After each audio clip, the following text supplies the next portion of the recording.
Bienvenue dans une histoire incroyable qui va vous inspirer et vous aider à améliorer votre français. Aujourd'hui, nous allons découvrir la vie d'Albert Einstein, un homme qui a changé le monde grâce à ses idées et à son courage.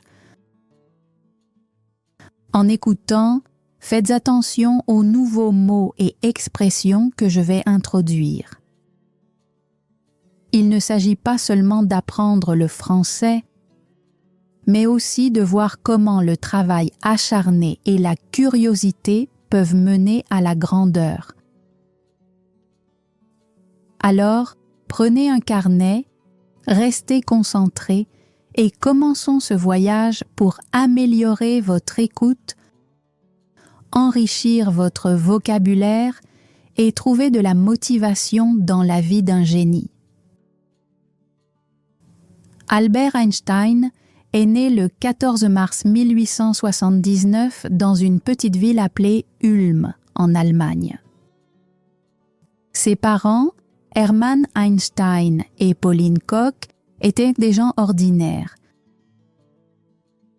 Hermann travaillait avec du matériel électrique tandis que Pauline s'occupait de la maison et aimait la musique et l'apprentissage. Lorsqu'Albert est né, rien ne semblait spécial chez lui, sauf un petit détail. Sa tête était inhabituellement grande. Sa famille plaisantait même à ce sujet, se demandant s'il grandirait normalement. Il n'avait aucune idée que ce petit garçon allait changer le monde. Albert était un enfant très silencieux. Il n'a prononcé ses premiers mots qu'à presque 3 ans. Ses parents étaient inquiets. Certaines personnes pensaient même qu'il avait un problème. Sa famille l'appelait le silencieux parce qu'il parlait rarement, même lorsque d'autres enfants autour de lui discutaient. Mais Albert n'était pas silencieux parce qu'il était lent, il l'était parce qu'il était toujours en train de réfléchir. Il restait assis pendant des heures, observant le monde autour de lui, comme s'il essayait de comprendre comment tout fonctionnait. Quand Albert avait 5 ans, son père lui offrit un petit cadeau qui changea sa vie pour toujours. Une simple boussole. Au début, Albert ne comprenait pas comment elle fonctionnait. Comment l'aiguille pouvait-elle toujours pointer vers le nord, peu importe comment il la tournait. Il devint fasciné par cet objet minuscule, le fixant pendant des heures, essayant de comprendre la force invisible qui guidait l'aiguille. Ce fut la première fois qu'Albert réalisa qu'il existait des forces invisibles dans le monde et il voulait toutes les découvrir. Plus tard dans sa vie, il dira que cette expérience lui a laissé une impression profonde et durable. Albert a eu du mal à l'école. Il n'aimait pas la façon dont ses professeurs enseignaient. À cette époque, les écoles étaient très strictes et les élèves devaient tout mémoriser. Mais Albert ne voulait pas mémoriser des faits. Il voulait poser des questions et trouver des réponses.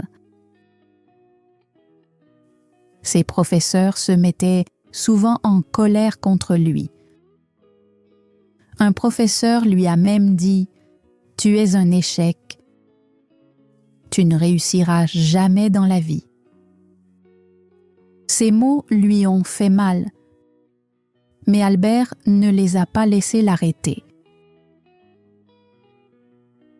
Il avait des difficultés avec certaines matières, notamment les langues, Mais il y en avait une qu'il aimait plus que tout, les mathématiques.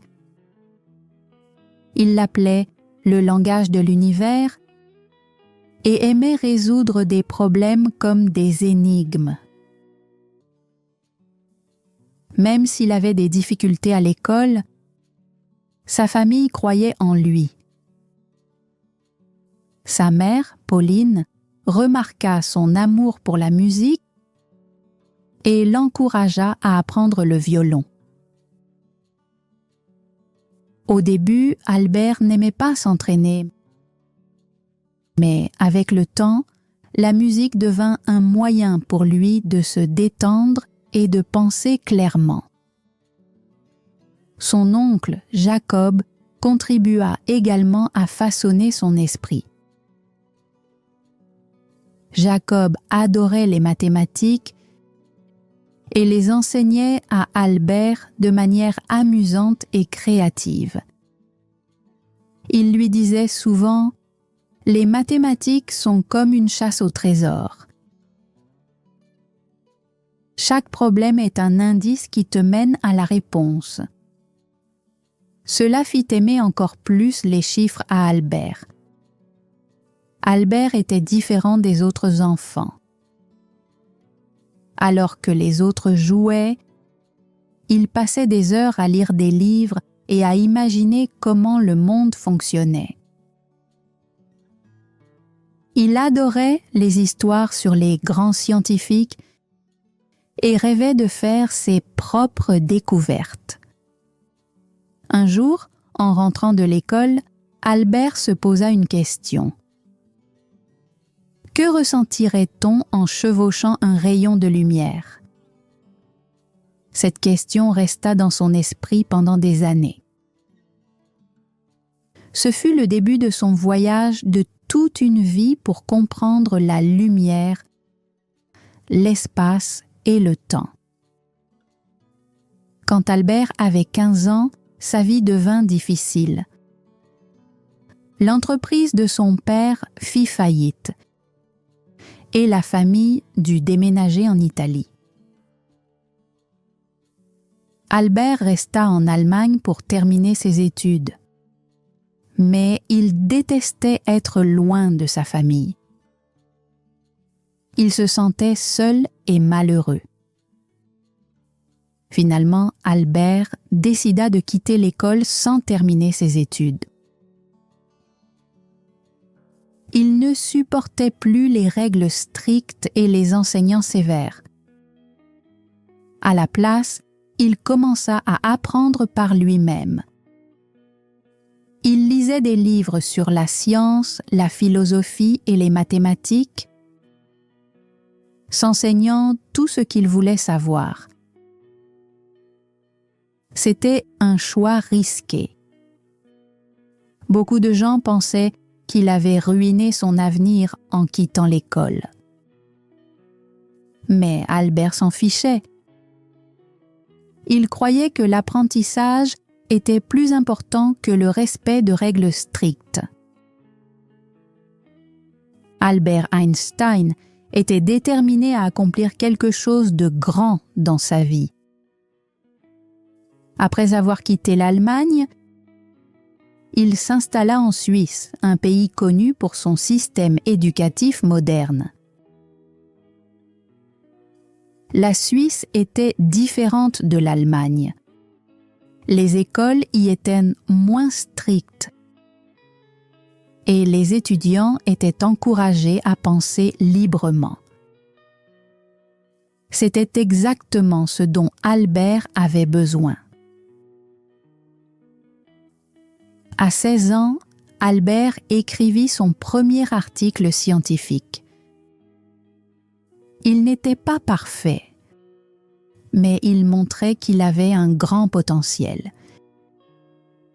Il postula également à une célèbre école suisse, l'École polytechnique fédérale de Zurich. Cependant, il échoua à l'examen d'entrée, car il avait des difficultés dans des matières comme le français et l'histoire. Au lieu d'abandonner, Albert décida d'essayer à nouveau. Il travailla plus dur que jamais, améliorant ses points faibles et refusant de laisser l'échec l'arrêter.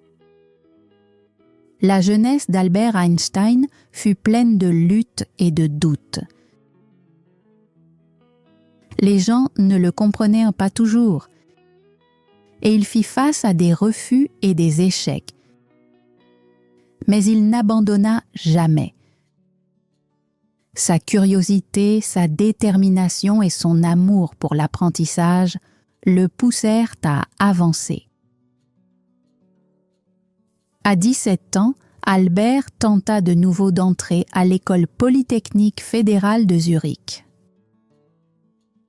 Cette fois, il réussit. Mais ses problèmes n'étaient pas terminés. Même s'il étudiait dans l'une des meilleures écoles d'Europe, la nature rebelle d'Albert rendait son intégration difficile. Albert aimait les mathématiques et la physique, mais il ne s'intéressait pas aux autres matières. Ses professeurs ne comprenaient pas sa façon de penser. Certains ne l'aimaient même pas, car il ne suivait pas leur méthode d'enseignement. Un professeur lui dit un jour : « Tu es intelligent, Einstein, mais tu manques de discipline. » Albert n'était pas le meilleur élève de sa classe. Il séchait souvent les cours et étudiait par lui-même. Alors que ses camarades suivaient les leçons, Albert passait son temps à réfléchir à de grandes questions. Qu'est-ce que la lumière? Comment fonctionne le temps? Pourquoi la gravité existe-t-elle? Ce n'étaient pas des questions ordinaires, et la plupart des gens n'avaient pas de réponse à lui donner. Pendant son temps à l'école polytechnique, Albert rencontra une jeune femme nommée Mileva Marić, la seule étudiante en physique de sa classe. Mileva était très intelligente et partageait l'amour d'Albert pour la science. Ils devinrent proches et passaient des heures à discuter d'idées scientifiques. Mileva n'était pas seulement une camarade de classe. Elle devint sa plus proche amie. Ils s'inspiraient mutuellement et rêvaient de faire de grandes découvertes ensemble. Albert lui écrivit un jour : « Ensemble, nous changerons le monde de la science. » Mais leur relation n'était pas facile. Mileva faisait face aux critiques parce qu'elle était une femme dans le domaine scientifique, et Albert rencontrait des difficultés financières. Malgré ces défis, ils se soutenaient et restaient concentrés sur leurs rêves. En 1900, à l'âge de 21 ans, Albert obtint son diplôme de physique à l'école polytechnique. Il était enthousiaste à l'idée de commencer sa carrière de scientifique. Mais la vie en décida autrement. Albert ne trouva pas de travail. Il postula dans plusieurs universités espérant devenir professeur ou chercheur, mais il fut rejeté à chaque fois. Ses professeurs ne le recommandaient pas, car ils pensaient qu'il n'était pas sérieux. Ce fut une période difficile pour Albert. Imaginez travailler dur pendant des années pour être rejeté encore et encore. Mais Albert ne renonça pas. Au lieu de cela, il prit de petits emplois pour subvenir à ses besoins. En 1902, Albert trouva enfin un emploi comme employé de bureau à l'Office suisse des brevets à Berne. Son travail consistait à examiner des inventions et à décider si elles étaient originales. Ce n'était pas un poste prestigieux et cela n'avait rien à voir avec la physique. Au début, Albert fut déçu. Il voulait être scientifique, pas simple employé de bureau. Mais au lieu de se plaindre, il tira le meilleur parti de cette situation. Ce travail lui laissait du temps libre et il l'utilisa pour réfléchir à la science. Il appelait même l'Office des brevets son laboratoire de pensée. Tout en examinant des brevets, il notait en secret des idées sur la lumière, le temps et l'espace. Il était déterminé à poursuivre son rêve, même si cela signifiait travailler tard dans la nuit après sa journée de travail. En 1903, Albert épousa Mileva. Ils eurent un mariage simple et, peu après, leur premier enfant naquit, un fils nommé Hans Albert Einstein. Bien qu'ils étaient heureux, la vie n'était pas facile. Le salaire d'Albert en tant qu'employé de bureau était bas et ils avaient du mal à subvenir à leurs besoins. Ils vivaient dans un petit appartement et avaient peu d'argent. Les amis d'Albert lui conseillèrent d'abandonner ses rêves scientifiques et de se concentrer sur son travail. Mais Albert refusa. Il déclara « Je préfère lutter pour ma passion plutôt que de vivre confortablement sans but. » Malgré ces difficultés, Albert continua de travailler sur ses théories. En 1905, à l'âge de 26 ans, il publia une série d'articles qui changèrent la science à jamais. Les scientifiques appellent cette année l'annus mirabilis d'Einstein, ou année miraculeuse. Premier, l'effet photoélectrique. Albert expliqua comment la lumière se comporte comme de minuscules particules appelées photons. Cette découverte lui valut plus tard le prix Nobel de physique. 2. Le mouvement brownien. Il prouva que les atomes existent, ce qui était une découverte révolutionnaire à l'époque. 3. La théorie de la relativité restreinte. C'était le travail le plus célèbre d'Albert. Il introduisit l'idée que le temps et l'espace ne sont pas fixes. De cette théorie découla la célèbre équation E égale mc carré qui montra que l'énergie et la matière sont liées. Ces articles bouleversèrent la communauté scientifique. Albert Einstein, un simple employé de bureau sans poste universitaire, venait de changer la physique pour toujours. Après 1905, la vie d'Albert changea. Des scientifiques du monde entier commencèrent à remarquer son travail. On lui offrit des postes d'enseignant et il devint professeur dans plusieurs universités. Enfin, son travail acharné portait ses fruits. Mais Albert ne laissa pas le succès le changer. Il continua à poser de grandes questions et à repousser les limites de la science.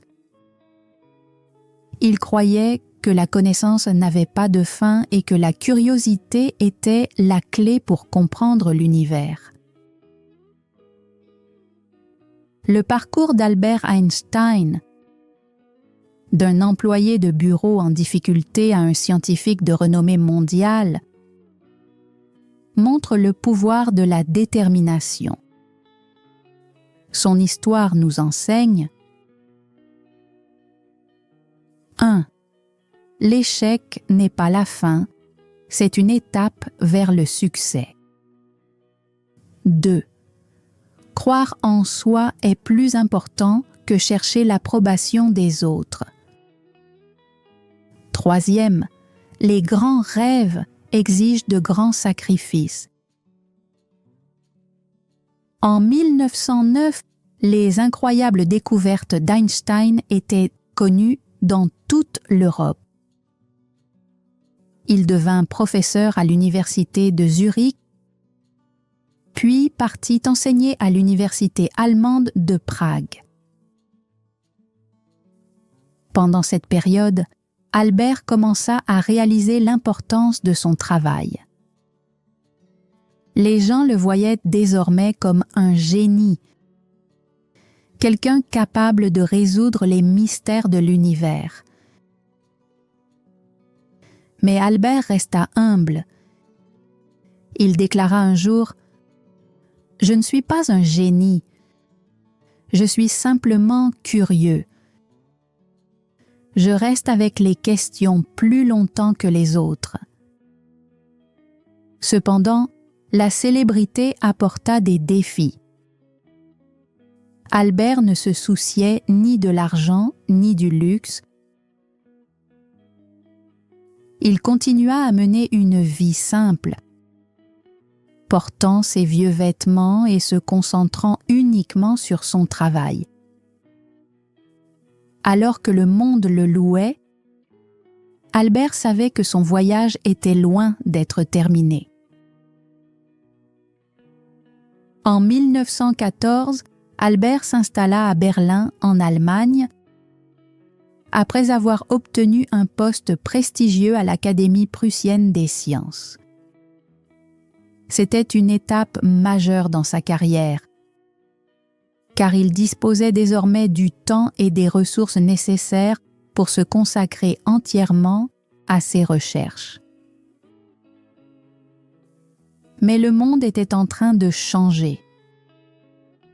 La Première Guerre mondiale éclata et des millions de personnes souffrirent. Alors que de nombreux scientifiques soutenaient la guerre, Albert s'y opposa. Il croyait en la paix et utilisa son influence pour faire passer son message. Pendant cette période, le mariage d'Albert avec Mileva commença à se détériorer. Les difficultés du passé, combinées à la célébrité grandissante d'Albert, créèrent une distance entre eux.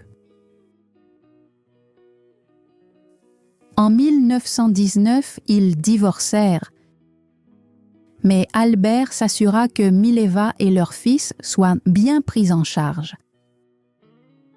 Cette même année, un événement incroyable se produisit. Des scientifiques britanniques testèrent la théorie générale de la relativité d'Albert, sur laquelle il travaillait depuis 1915. Les résultats prouvèrent que la gravité pouvait courber la lumière. Cette découverte révolutionnaire transforma notre compréhension de l'univers. La nouvelle se répandit rapidement et Albert Einstein devint célèbre dans le monde entier.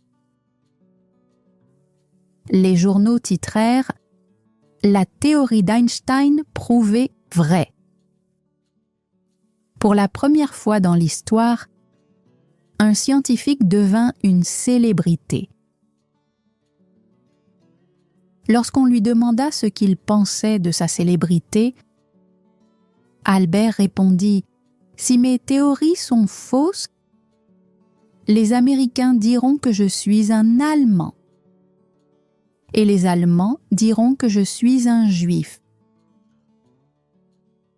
Si mes théories sont justes, les Allemands diront que je suis un Allemand et les Américains diront que je suis un Juif. » Ces paroles reflétaient son humour, mais aussi les difficultés qu'il affrontait en tant que scientifique juif dans un monde plein de préjugés. Dans les années 1920, Albert parcourut le monde, donnant des conférences et rencontrant d'autres scientifiques. Il visita les États-Unis, le Japon et de nombreux autres pays, partageant ses idées et inspirant les jeunes penseurs. Albert utilisa sa célébrité pour une bonne cause. Il s'opposa à la guerre, déclarant « La paix ne peut pas être maintenue par la force. Elle ne peut être atteinte que par la compréhension. » Il soutint également les droits des minorités et des réfugiés, devenant une voix pour ceux qui n'en avaient pas. Mais à mesure que sa célébrité grandissait, les critiques contre lui augmentaient aussi. Certains disaient qu'il était trop idéaliste, tandis que d'autres cherchaient à discréditer son travail.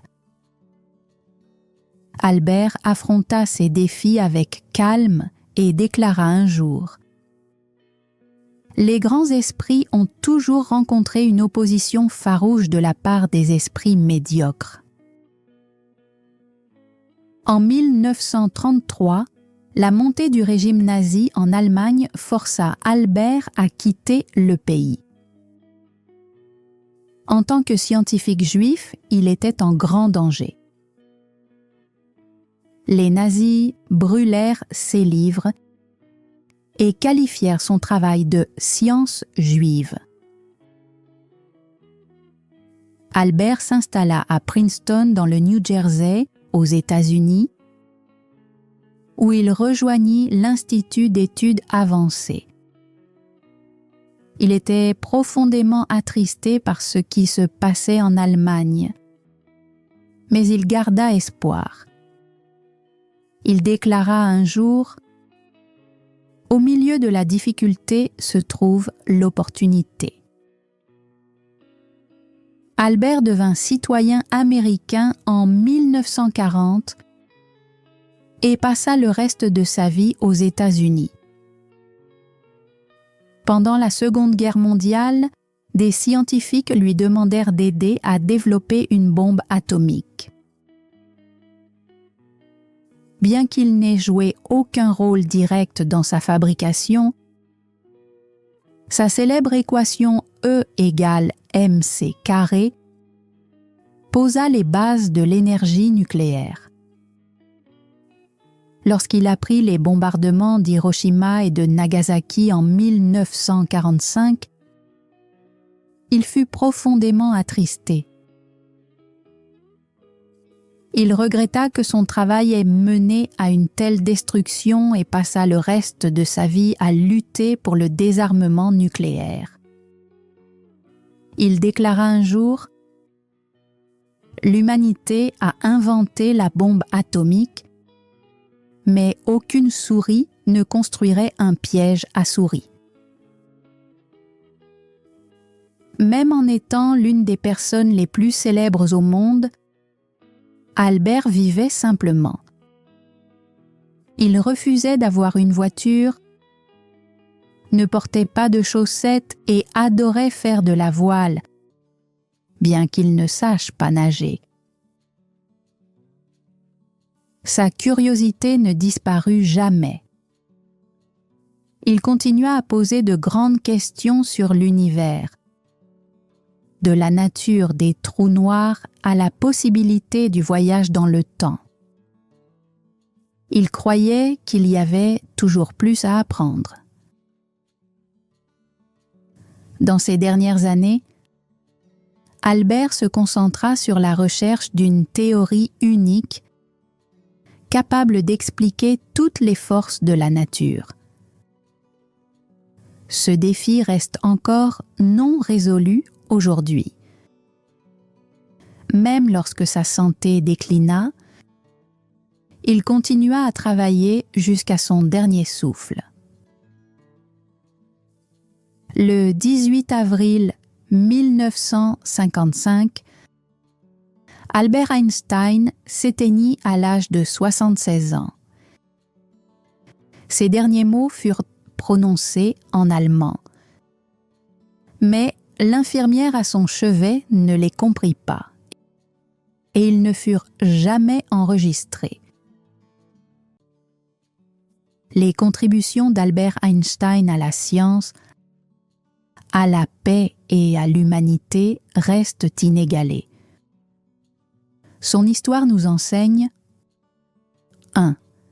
Les épreuves créent la grandeur. Albert fit face au rejet, aux critiques et à la guerre, mais il ne renonça jamais à ses rêves. 2. La curiosité mène au progrès. Il nous a appris à tout remettre en question et à chercher des réponses, aussi difficiles soient-elles. 3. L'humilité est une force. Malgré sa renommée, Albert resta simple, montrant que la véritable grandeur vient de la passion et non de l'orgueil. Aujourd'hui, son nom est un symbole de génie. Mais son histoire est bien plus qu'une question d'intelligence. C'est une leçon de persévérance, de courage et de conviction qu'une seule personne peut changer le monde. Ces paroles continuent de nous inspirer. Ne cherche pas à être une personne à succès, mais plutôt une personne de valeur.